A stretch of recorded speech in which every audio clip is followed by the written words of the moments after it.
News 24 घडामोडी, श्वास चालू घडामोडींचा।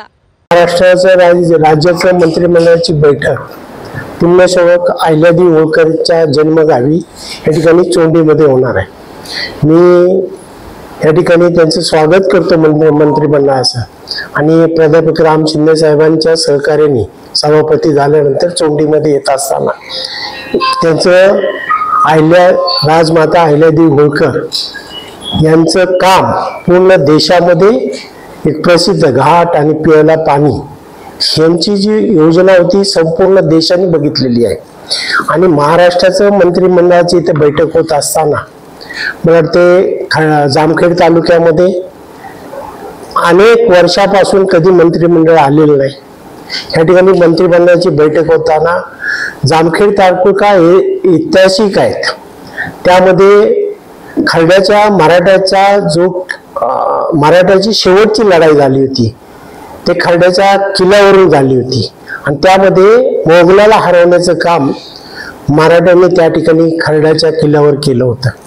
आणि म्हणून मला असं वाटतंय आम्ही जरी उत्तर महाराष्ट्रामध्ये जामखेड तालुका जरी असेल तरी हा मराठवाड्याच्या पोटात आहे आणि पोटात असलेला तालुका हा पाण्यापासून वंचित राहिलाय।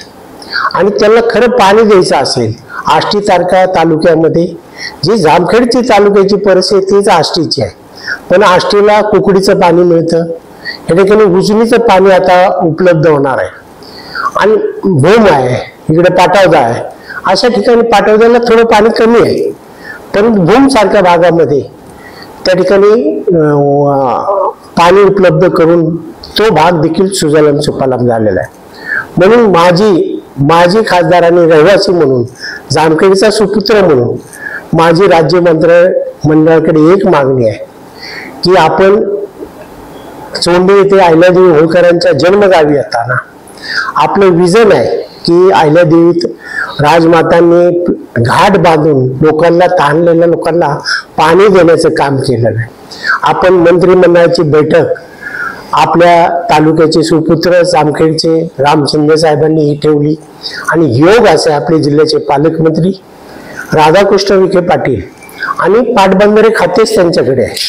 अशा दोन्ही व्यक्तीला मी सदाशिव लोखंड म्हणून विनंती करतो की दोघांना विनंती करून मंत्रिमंडळामध्ये ती उद्याच्या बैठकीमध्ये विषय घेऊन या ठिकाणी पियाला पाणी आणि थोडेफार शेतीला पाणी देण्याचं काम आपण ऐतिहासिक निर्णय करताना उद्या बैठकीमध्ये घ्यावा अशी माजी आमदार आणि माजी खासदार म्हणून त्या ठिकाणी मी विनंती करण्यासाठी मी मुख्यमंत्र्यांकडे